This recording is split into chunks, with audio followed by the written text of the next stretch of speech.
I am many things. I have been many things.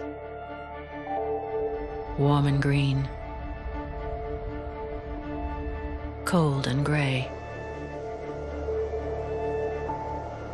Devastated and dying.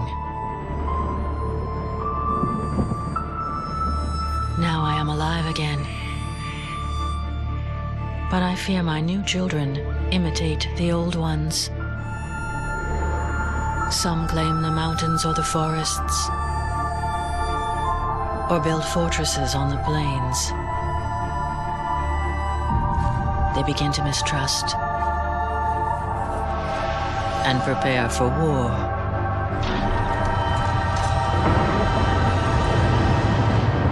Still, I love them as only a mother can, and now I fear for them. I feel the winds of change begin to blow, and this time it may be an all-out storm. I pray that my children will weather this tempest.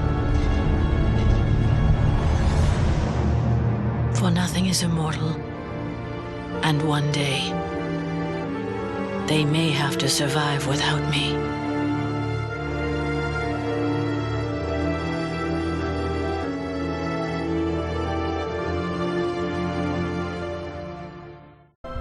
Hi everybody, welcome to Endless Legend.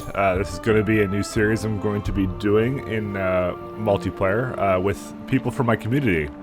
Mostly, I actually run a forum. I don't advertise it that much. I think it's just in like the description if you expand it, but I don't talk about it much.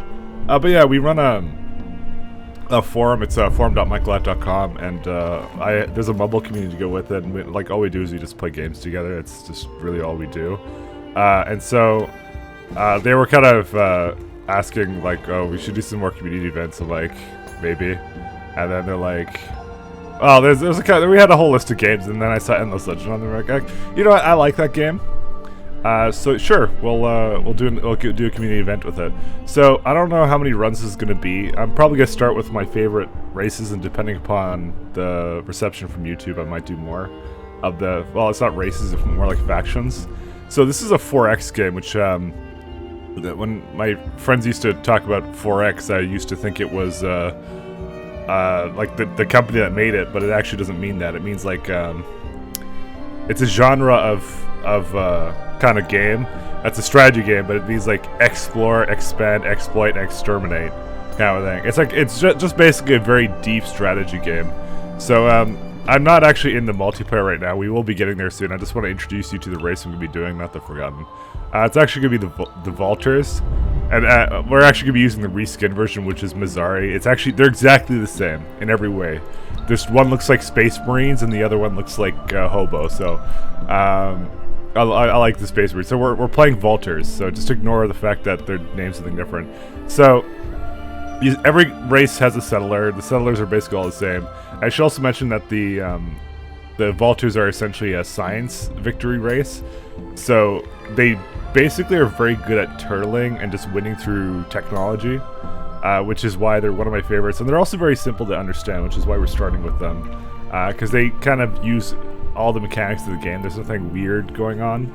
Like some of the other races here are pretty cool because they well, I should keep saying factions. They have big differences, but we're not going to try. I'm assuming that you're watching this, you don't really know what kind of game this is.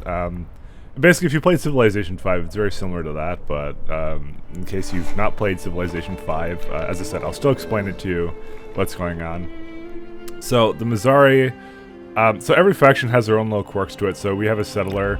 We start with a Marine first, and the Marines are a ranged unit, and that's basically all there is to it. They're very weak but ranged units, so that you can have like a crossbow and a shield or just a bow on them. I will show you the equipment stuff later for this and how that works. But just know that we get a ranged unit first. We can upgrade to a cavalry.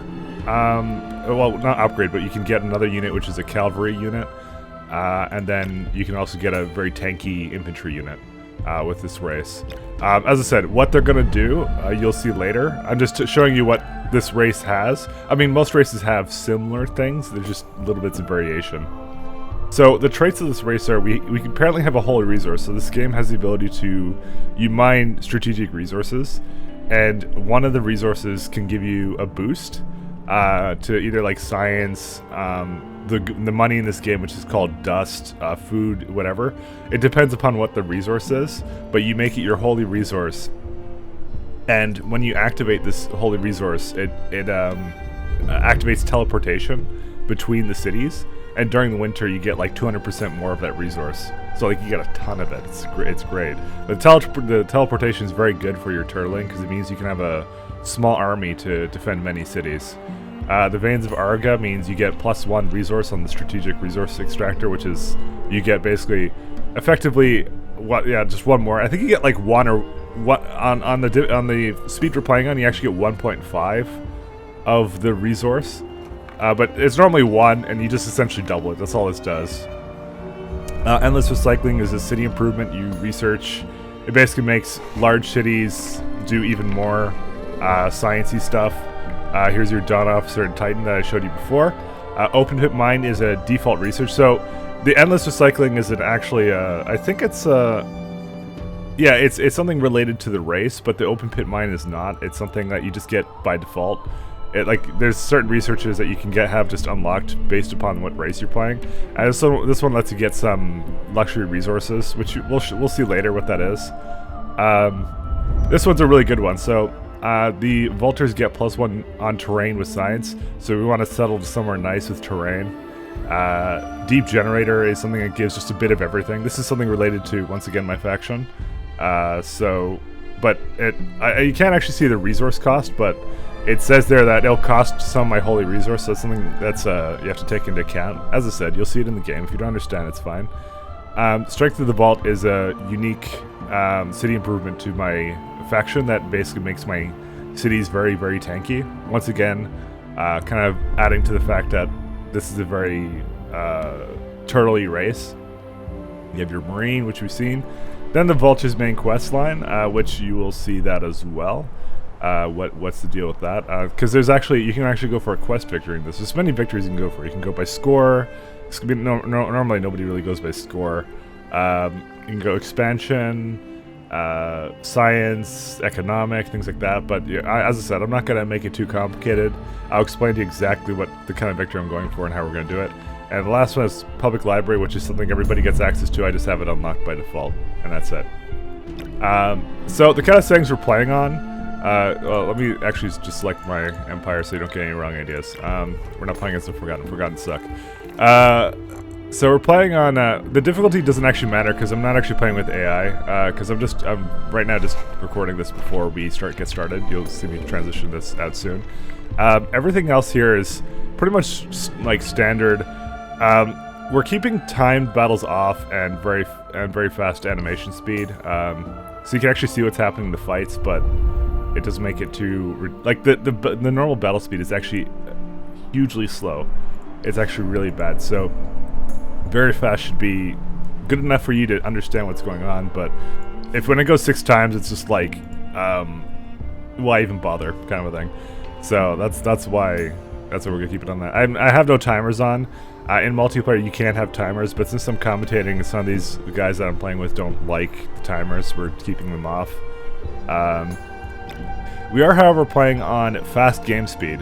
Normally, the game would be on normal, which takes 300 turns maximum. This setting basically is a 6-hour game. This one is a little bit, I would say, around 3, which to you guys it may be less than that because I'm going to be editing stuff like when there's like long periods of, because I'm going to be waiting for people to start constantly, so there will be editing. You're not going to be waiting around for me to do whatever. The world size is small because we're keeping it 4 factions. Mostly because if you have it on fast and there's 6 people, it's difficult to do some of the difficulties because you can't run around the map and kill everybody, kind of. So that's the deal with that. World shape is on Pangea because we've tried random and some other stuff, and we realized that Pangea is actually the best for this game because it makes the map not too big, and it puts us all on one continent, and the sea combat is actually non-existent in this game. So they're continuously updating this game, and with like DLCs and things like that, which is nice. So it'd be nice if they added some sea combat to the game, but as it stands, it really isn't. So you might as well just start on Pangea. And the rest of this is basically normal, except for the world difficulty has Empire Spawn spread, because once again my friends were complaining that they were spawning too close to each other. When you put on average, it can actually put you right next to somebody, which is apparently an issue for some of these guys, so they didn't like it. So we're just gonna kind of deal with it. So that's it for all my settings, and I guess we'll transition over to the game. Let's go. Okay guys, we're all here, and I say hi everybody. Hi. Hoi. Hi. So that's that was Zan, Pat, and Alpha Tig in order, and we're all gonna be in Mumble here, but we're gonna be in separate channels. We just are kind of gonna we're gonna coordinate trade and stuff through Mumble, but not really talk here all the time. So I guess without further ado, let's get started on this. You moved the attack to 2. Our legend spoke of a great journey beneath the stars. Safe in our halls and minds, we ignored these old tales. But then the Great Quake cracked our halls open, revealing ancient secrets and relics. These unknown relics carried our patterns, our images, hints of a hidden past. We took them and fled the destruction, seeking a new life on the surface. Now the legends and relics of our past show the way to our future. The journey will be dangerous, sometimes deadly, but we go forth without fear or ignorance. For courage and knowledge are the bywords of the Vultures.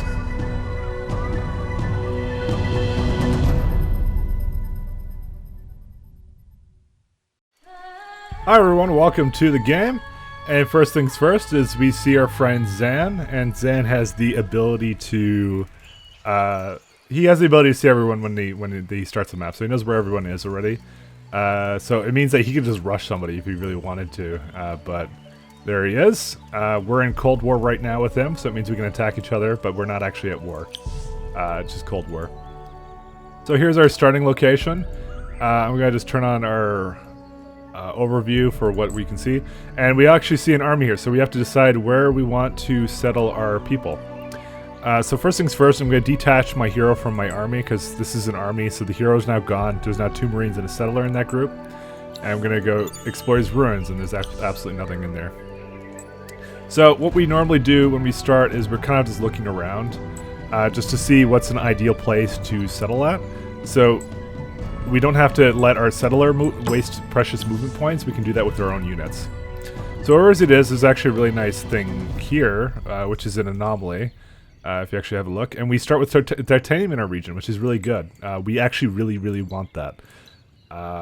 Titanium is a good holy resource because it boosts our science capacity. And I see another, there's another guy right here for, what's it called? Another anomaly here, which this one's actually pretty good. I might actually go for that. I'm gonna probably actually settle near that one. So we met a new minor faction, the Nadia, which is these guys, and we actually started on a coast, which is good for me because we want to turtle, guys. So I think what we're gonna do is we're gonna go probably, so I can kind of hover over and see what's a good place. So we want to get as much production as possible. Production is honestly probably one of the most important traits, in my opinion, when it comes to this kind of race. Honestly, to most races, except for one that potentially doesn't. Well, okay, I think for every race, production is good. So we're gonna settle our town right here, and we're near a coast too, so it should be pretty good. So we're getting some nice happiness bonuses too. So it means we get a food and we get a production bonus as well. Which is honestly, this is actually probably one of the best starts we can probably ask for. So we got food, production, science, dust, which is the money, and influence. So what we're going to start off with is we're going to research something. And usually what I do is, by the way, everything here is good. It's just a matter of you have to play it by ear. which is basically like everything is situational, but it's all very good. Like you want it all, but the way it works is there's so many trees here. But the way it works is I have 2 researches required for Era 2. And so I want to upgrade 6 more researches in this area in order to get to Era 2. And then I want to get some better stuff. So we can't do everything. We have to pick and choose. So the very first thing I usually get is the mill foundry. So generally speaking, you see how it's divided into 4 corners. This is all about that science and production and that like materials, and apparently Zan is next to Pat again. I'll explain why he says again in just a minute. This one gives us an extractor for a strategic resource, which is very important to us. That's actually going to be the second thing on the list we do right after the mill foundry. We get some weapons. I usually never bother with the weapons. This stuff, so this is all, as I said, this is all sciencey resource stuff. This is all military offensive defensive stuff. So I could get the Dawn Officer, Mercenary Market. Yeah, Mercenary Market is a bit of an offensive thing, I guess. This is all like other... This has the other kind of resource, the open pit mine, which is luxury, but it has food and dust as well, usually in this area. And this has all the diplomacy stuff and like just random things like search party, which is if I search ruins, I have a chance to get something else from it. Oh, sorry, I have a chance to not, like, you saw how one of the ruins I searched had nothing. It reduces the probability of that, if you like min-maxing, that is. So I'm also going to raise some of the UI here. So first thing we're going to build is Founders Memorial. And what that does is that's a very nice building for just some small bonuses, but early on they kind of add up. And we're gonna go with that first, and we're gonna end our turn here because they're all waiting for me. So in the very early stage of the game, all I'm trying to do is explore. But we have our first quest here, and that is in a minor faction that belongs to your empire, pacify at least 1 minor faction and then assimilate them. Which is pretty easy because we have a minor faction right here, and they're the Kanzadi, which I forget what the fuck they do. I can probably look at my nice list here. They're flying demons, basically. So, but we're gonna do that soon. What we're gonna do right now is we're gonna explore, and I'm gonna just have a look at this guy, and that's just some dust. So, one of the kind of the reason why this game is so in-depth is I want to basically move my units as far as they can all the time. And you can actually refit your units of a certain type. So these are my Marines. They have crossbows and shields.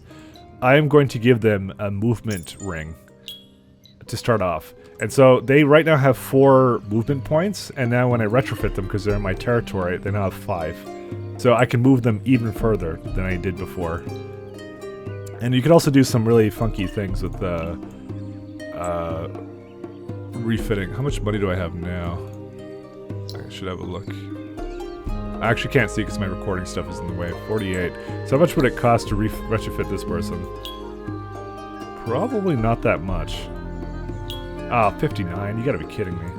Alright, we can't give I can give this person a bow, but I cannot give her a so she gets retrofitted right away. I can't give her a movement talisman, so I'm gonna just...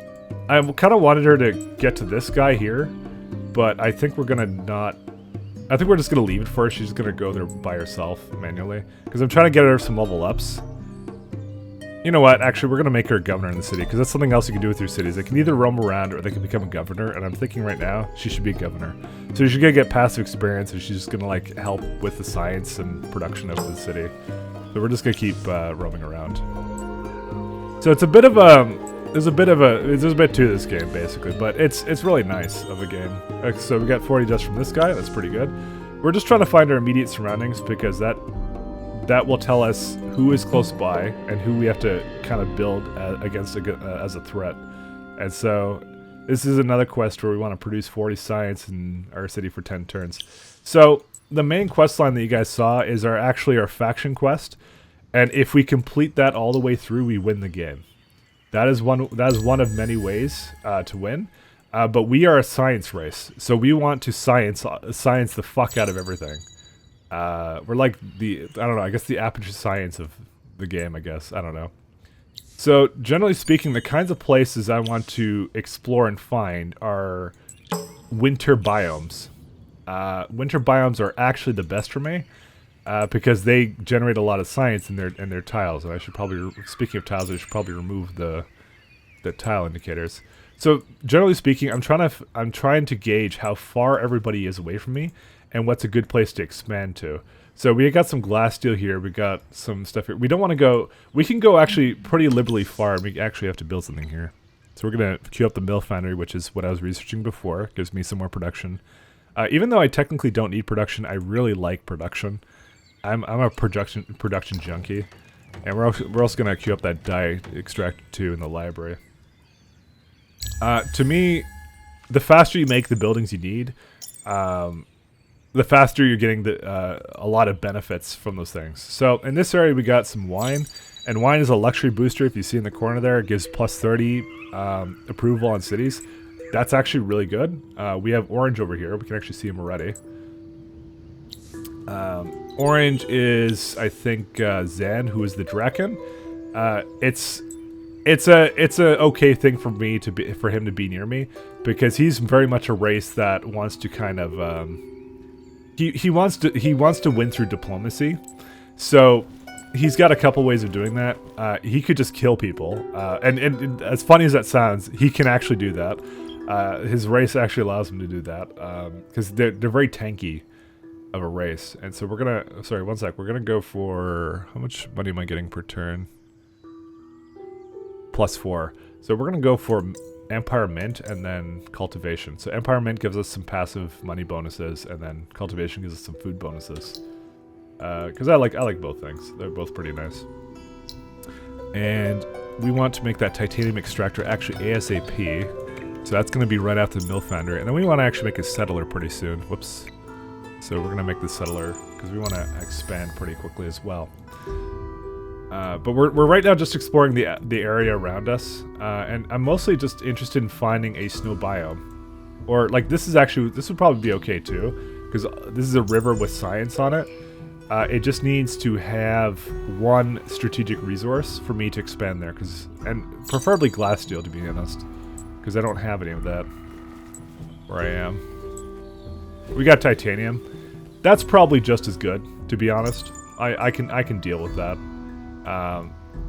Glass steel isn't hugely important, but it's like it's a resource I probably would have liked, because I would have none of it right now. So we can see Zan right now and say hello to his city.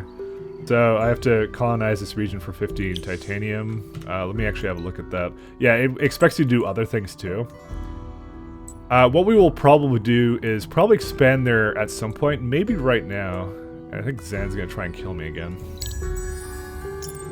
We actually may do that because it does have a nice, it does have some glass steel there too, and I don't know, this isn't the worst place I've ever seen. I'm just trying to see if there's like any kind of like anomalies, and there really isn't. So, because like there's a nice river we can go beside. I'm gonna just get out of here before he gets any ideas to attack me. Anyways, so there's actually one anomaly right there. So we can actually expand right here, and we'd be pretty okay with that.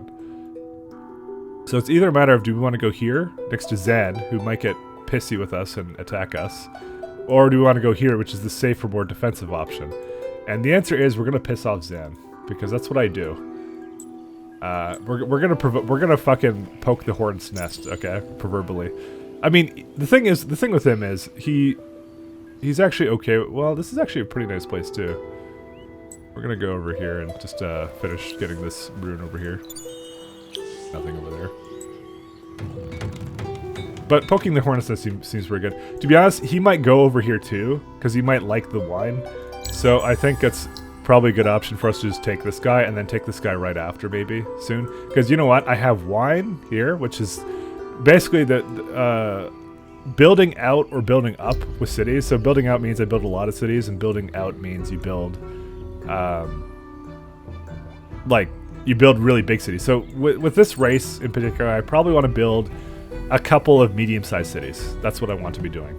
But the more you expand early on, the worse off you're actually going to be for later in the game, because, well, like sorry, early on I mean, it's a risk to expand really early too much, because you get happiness penalties, which is the first thing that's a big problem. I'm gonna queue up that Empire Mint too. Happiness penalties are the first reason. And the second reason is because everything costs more influence points, which is this stuff. So it means that you're going to see what I'm going to be spending influence on in about 4 turns. And it's going to increase the cost of influence. So it's just like, it's a huge risk to do it, especially with someone like the Drekken, who he could potentially kill me. But we're going to take the risk, essentially. And I'm going to turn off that stuff. So one of the things we get to do is also there's so much depth to this game, by the way. So we also get a skill tree when it comes to our people. She can either be a governor, this is a bunch of bonuses. She gets to lead besieged cities. She gets more science on districts. She gets more science on trade routes, blockade penalty stuff, percentage more bonus stuff. Or we can make her into like a military person.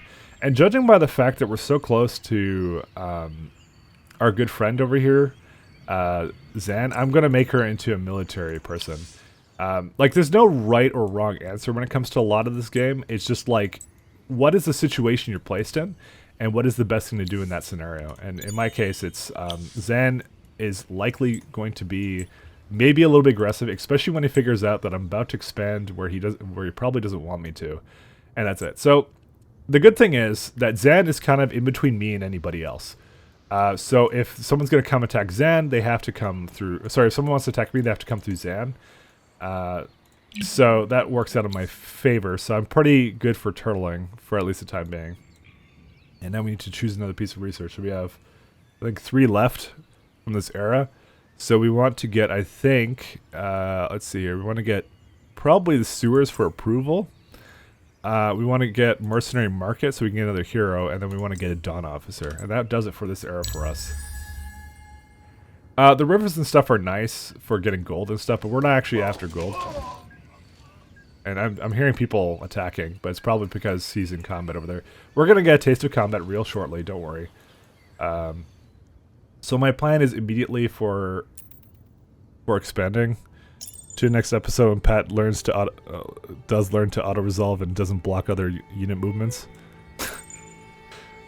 So that's a thing with the combat. You can auto-resolve the combat, which is honestly a terrible thing to do most of the time. I would not recommend it.